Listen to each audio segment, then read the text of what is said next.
नमस्कार दोस्तों, आपका स्वागत करता हूं इस YouTube channel SK coaching centre पर। दोस्तों आज हम लोग रीजनिंग के एक और नए प्रेस्टिक सेट को देखने वाले हैं। ये रीजनिंग का प्रेस्टिक सेट का पार्ट नंबर 5 होने वाला है। इस वाले पार्ट के अंदर आज हम लोग रीजनिंग के अलग अलग प्रकार के इम्पोर्टेंट प्रश्न को देखेंगे और सभी प्रश्न को शॉर्ट ट्रिक के साथ सॉल्व करेंगे। तो चलिए हम लोग बिना देरी किए हुए 1 नंबर क्वेश्चन की ओर चलते हैं। ये रहा क्वेश्चन नंबर 1। क्वेश्चन नंबर 1 आपको कार्य है, नीचे दिए गए प्रश्न में संबंधित संख्या को चुनिए। संबंधित संख्या चुनने के लिए बोला जा रहा है जिस प्रकार से 4 का संबंध 12 के साथ है, उसी प्रकार से आप लोगों से पूछा जा रहा है 5 का संबंध कौन सा संख्या के साथ होगा, जो इस वाले क्वेश्चन मार्क पर भरे जाएंगे। सबसे पहले हम लोगों को क्या करना है, 4 से 12 लाना है। अगर पहले हम लोग 4 गुना 3 करते हैं तो ये आपका 12 बनता है। वही सेम आगे करेंगे, संख्या 5 है तो 5 गुना 3 करेंगे तो आपका 15 बनेगा। 15 आपका किसी भी ऑप्शन में नहीं दिया गया है, यानी कि ये तरीका गलत हो जाएगा। इस प्रकार से इस वाले प्रश्न को हम लोग सॉल्व नहीं कर सकते हैं। कोई और दूसरे तरीके से हम लोग सोचेंगे 4 से 12 लाने को। अगर पहले हम लोग 4 का स्क्वायर करते हैं तो आपका 16 हो जाएगा और संख्या 4 है तो -4 करेंगे, 16 - 4 आपका 12 बनता है। वही सेम आगे करेंगे, संख्या 5 है तो पहले 5 का स्क्वायर करेंगे, आपका 25 हो जाएगा। संख्या 5 है तो -5 करेंगे, 25 - 5 जो है वो आपका 20 बनता है।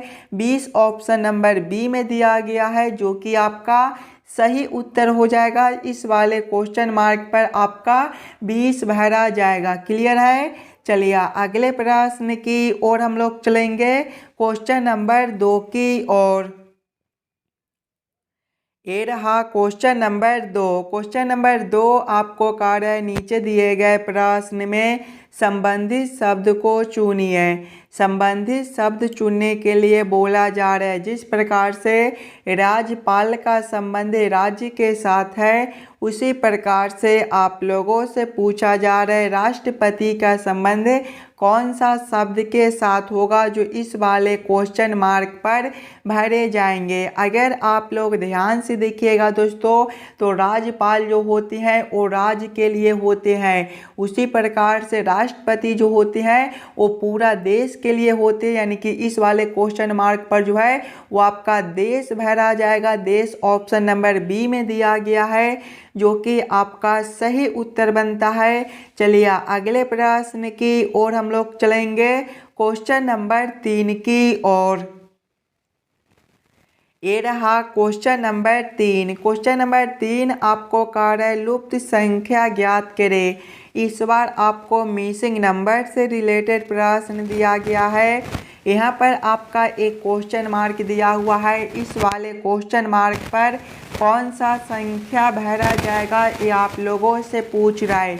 एकदम आसान सा प्रश्न है, तो पहले आप लोग वीडियो को रोककर इसे ज़रूर सॉल्व करने की कोशिश कीजिएगा। अगर आप लोग ध्यान से देखिएगा इस वाले प्रश्न को, तो इस वाले लाइन से देखिए बड़ा बड़ा संख्या दिया गया है, यानी कि ऐसे प्रश्न को पहले हम लोग इस वाले लाइन से सॉल्व करने की कोशिश करेंगे। इस वाले लाइन से देखिएगा तो देखिए 4 से आपका 8 है, 4 गुना 2 जो है वो आपका 8 होता है। 8 से आपका 16 है, 8 गुना 2 16 होता है।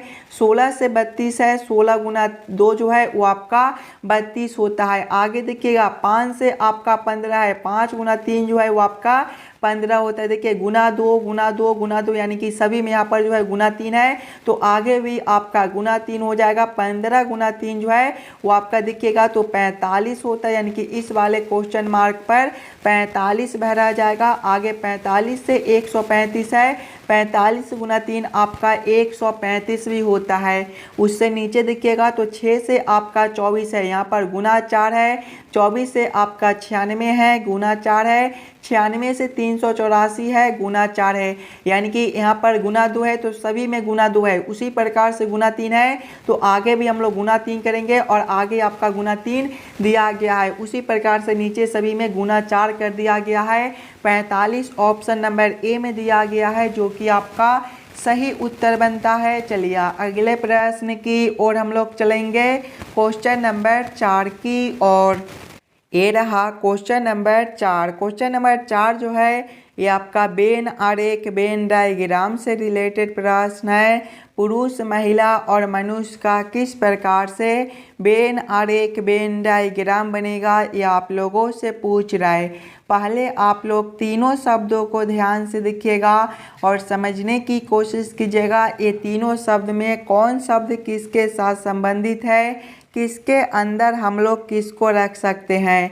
अगर आप लोग ध्यान से देखिएगा तो मनुष्य के अंदर महिला और पुरुष दोनों आ जाएंगे, यानी कि पहले हम लोग मनुष्य के लिए एक गोला बना लेंगे और महिला अलग होता है, पुरुष अलग होता है, यानी कि दोनों को हम लोग अलग अलग कर देंगे। इस प्रकार का वेन आरेख Venn diagram option number B में दिया गया है, जो कि आपका सही उत्तर बनता है। चलिए अगले प्रश्न की ओर हम लोग चलेंगे, क्वेश्चन नंबर 5 की ओर। ये रहा क्वेश्चन नंबर 5। क्वेश्चन नंबर 5 आपको कार्य नीचे दिए गए निम्नलिखित शब्दों का सही क्रम बताएं।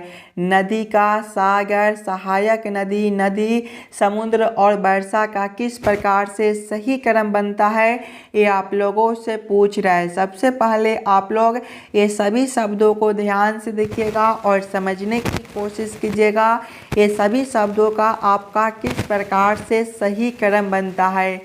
अगर आप लोग ध्यान से देखिएगा दोस्तों तो सबसे पहला शब्द जो है वो आपका वर्षा हो जाएगा, यानी कि 6 नंबर। वर्षा के बाद जो है वो आपका नदिका हो जाएगा, यानी कि 1 नंबर। नदिका के बाद जो है वो आपका सहायक नदी हो जाएगा, यानी कि 3 नंबर। सहायक नदी के बाद जो है वो आपका नदी हो जाएगा, यानी कि 4 नंबर।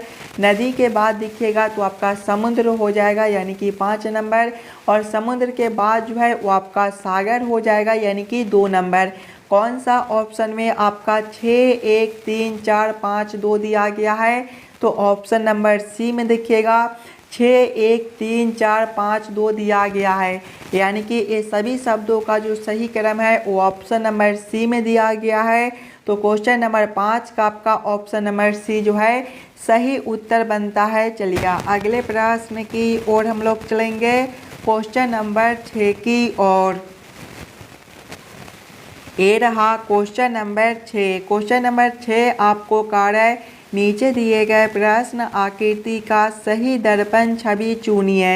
यहाँ पर एक प्रश्न आकृति दिया हुआ है, कुछ इस प्रकार का प्रश्न आकृति है। इस वाले प्रश्न आकृति का किस प्रकार से सही दर्पण प्रतिबिंब बनेगा, ये आप लोगों से पूछ रहा है। दोस्तों सबसे पहले आप लोग दर्पण को ध्यान से देखिएगा तो देखिए दर्पण जो है वो आपका कुछ इस प्रकार से दिया गया है, और जब भी आपको इस प्रकार के दर्पण देखने को मिले तो प्रश्न आकृति जो है वो आपका बाएं से उलटकर दाएं में चला जाता है और दाएं वाले आकृति आपके उलटकर बाएं में चले आते हैं। यानी कि जब हम लोग इस वाले प्रश्न आकृति को इस प्रकार से उलटेंगे तो आपका किस प्रकार का आकृति बनेगा। सबसे पहला जो आपका ये वाला आकृति इस प्रकार से दिया गया है, ये आपके उलटने के बाद भी जो है वो इसी प्रकार से रहेंगे। उसके बाद ये जो बिंदु आपका यहाँ पर है ये आपके अब इस साइड हो जाएंगे। उसके बाद यहाँ पर जो 2 लाइन आपके इस प्रकार से है वो आपके अब देखिएगा तो इस साइड हो जाएगा, और उसके बाद देखिएगा तो यहाँ पर जो 2 लाइन ये आपके इस प्रकार से इधर है वो आपके अब इस साइड हो जाएंगे। इस प्रकार का उत्तर आकृति ऑप्शन नंबर बी में दिया गया है, जो कि आपका सही उत्तर बनता है। चलिए अगले प्रश्न की ओर हम लोग चलेंगे, क्वेश्चन नंबर 7 की ओर। ये रहा क्वेश्चन नंबर 7। क्वेश्चन नंबर 7 आपको कार्य नीचे दिए गए श्रृंखला को पूरा करें। सबसे पहले आप लोग इस वाले श्रृंखला सीरीज को ध्यान से देखिएगा और समझने की कोशिश कीजिएगा। देखिए यहाँ पर एक श्रृंखला सीरीज दिया हुआ है और यहाँ पर एक क्वेश्चन मार्क है। इस वाले क्वेश्चन मार्क पर कौन सा संख्या भरा जाएगा, ये आप लोगों से पूछ रहा है। ये भी प्रश्न आपके लिए इम्पोर्टेंट प्रश्न है, तो पहले आप लोग खुद से ज़रूर सॉल्व करने की कोशिश कीजिएगा। अगर दोस्तों यहाँ पर आप लोग खुद से सॉल्व कीजिएगा तभी जाकर इस प्रकार के प्रश्न को आप लोग एग्ज़ाम में आसानी के साथ सॉल्व कर पाइएगा। अगर आप लोग ध्यान से देखिएगा श्रृंखला को, तो देखिए 3 है, 6 है, 9 है। अगर सबसे पहले हम लोग 3 + 6 करते हैं तो 3 + 6 जो है वो आपका 9 होता है। उसी प्रकार से दोस्तों जब हम लोग 6 + 9 करते हैं तो 15 होता है। अगला संख्या 15 दिया गया है। 9 + 15 करते हैं तो आपका 24 बनता है। अगला संख्या 24 दिया गया है। 15 + 24 करते हैं तो आपका 39 होता है। अगला संख्या आपका 39 दिया गया, यानी कि उसी प्रकार से जब हम लोग 24 + 39 करेंगे तो आपका कितना हो जाएगा, 53 हो जाएगा। यानी कि इस वाले क्वेश्चन मार्क पर जो है वो आपका 63 हो जाएगा। देखिएगा 39 + 24 जो है वो आपका 63 होता है, यानी कि इस वाले क्वेश्चन मार्क पर जो है वो आपका 63 भरा जाएगा। 63 ऑप्शन नंबर डी में दिया गया है, जो कि आपका सही उत्तर बनता है। चलिए अगले प्रश्न की ओर हम लोग चलेंगे, क्वेश्चन नंबर 8 की ओर। ये रहा क्वेश्चन नंबर 8। क्वेश्चन नंबर 8 आपको कह रहा है नीचे दिए गए अक्षर श्रृंखला को पूरा करें। इस बार आपको अक्षर श्रृंखला से रिलेटेड प्रश्न दिया गया है। एक अक्षर श्रृंखला दिया गया है और यहाँ पर एक क्वेश्चन मार्क है। इस वाले क्वेश्चन मार्क पर आपका कौन सा अक्षर भरा जाएगा, ये आप लोगों से पूछ रहा है। सबसे पहले आप लोग अक्षर श्रृंखला को ध्यान से देखिएगा। अक्षर श्रृंखला को देखिएगा तो देखिए सबसे पहले जो है वो आपका एम से ओ दिया गया है। यहाँ पर देखिएगा तो आपका +2 है, ओ से आपका क्यू है, +2 है, क्यू से आपका एस है, +2 है। यानी कि आगे भी हम लोग +2 करेंगे तो एस +2 जो है वो आपका यू होता है। आगे देखिएगा तो पी से आपका आर है, +2 है, आर से आपका टी है, +2 है, टी से भी है, +2 है। यानी कि आगे भी हम लोग +2 करेंगे तो भी +2 आपका x होता है। कौन सा ऑप्शन में यू एक्स दिया गया है, तो ऑप्शन नंबर ए में आपका यू एक्स दिया गया है, जो कि आपका सही उत्तर बनता है। चलिए अगले प्रश्न की ओर हम लोग चलेंगे, क्वेश्चन नंबर 9 की ओर। ये रहा क्वेश्चन नंबर 9। क्वेश्चन नंबर 9 आपको कह रहा है नीचे दिए गए प्रश्न आकृति कौन सा उत्तर आकृति में निर्मित है। यहाँ पर एक प्रश्न आकृति दिया हुआ है, कुछ इस प्रकार का आपका प्रश्न आकृति है और प्रश्न आप लोगों से पूछ रहा है इस प्रकार के प्रश्न आकृति कौन सा उत्तर आकृति में दिया गया है। अगर आप लोग ध्यान से देखिएगा दोस्तों उत्तर आकृति ए को, तो इसमें देखिएगा तो इस प्रकार के जो है वो आपके प्रश्न आकृति बनते हैं। यानी कि ये जो प्रश्न आकृति है ऑप्शन नंबर ए में निर्मित है, यानी कि क्वेश्चन नंबर 9 का आपका ऑप्शन नंबर ए जो है सही उत्तर बनता है। चलिए अगले प्रश्न की ओर हम लोग चलेंगे, क्वेश्चन नंबर 10 की ओर। ये रहा क्वेश्चन नंबर 10। क्वेश्चन नंबर 10 आपको कह रहा है नीचे दिए गए प्रश्न में संबंधित अक्षरों को चुनिए। इस बार आपको संबंधित अक्षर चुनने के लिए बोला जा रहा है। जिस प्रकार से ए आई आर का संबंध जेड के ओ के साथ है, उसी प्रकार से आप लोगों से पूछा जा रहा है सी ए पी का संबंध कौन सा अक्षर के साथ होगा, जो इस वाले क्वेश्चन मार्क पर भरे जाएंगे। ये भी प्रश्न आपके लिए इम्पोर्टेंट प्रश्न है, तो पहले आप लोग खुद से ज़रूर सॉल्व करने की कोशिश कीजिएगा। अगर आप लोग सिंगल अक्षर को देखिएगा तो देखिए ए से आपका जेड है, यहाँ पर -1 है। आगे देखिएगा तो आई से के है, यहाँ पर +2 है और आर से आपका ओ है -3 है। वही सेम आगे करेंगे, पहले अक्षर में -1 करेंगे तो C -1 आपका B होता है। दूसरे वाले अक्षर में +2 करेंगे तो A +2 जो है वो आपका C होता है। और तीसरे वाले अक्षर में -3 करेंगे तो P -3 आपका M होता है। कौन सा ऑप्शन में B C M दिया गया है, तो B C M option number C में दिया गया है, जो कि आपका सही उत्तर बनता है। आशा करता हूँ दोस्तों आप लोग सभी प्रश्न को बढ़िया से समझ गए होंगे। अगर आपको किसी भी प्रश्न में कहीं पर भी कोई दिक्कत हो तो हमें ज़रूर कमेंट करके बतलाइएगा। और आप लोग इस वाले यूट्यूब चैनल पर नए हो तो ज़रूर चैनल को सब्सक्राइब और वीडियो को लाइक करके जाइएगा। चलिए हम लोग मिलते हैं आपसे अगले वीडियो में दोस्तों। धन्यवाद।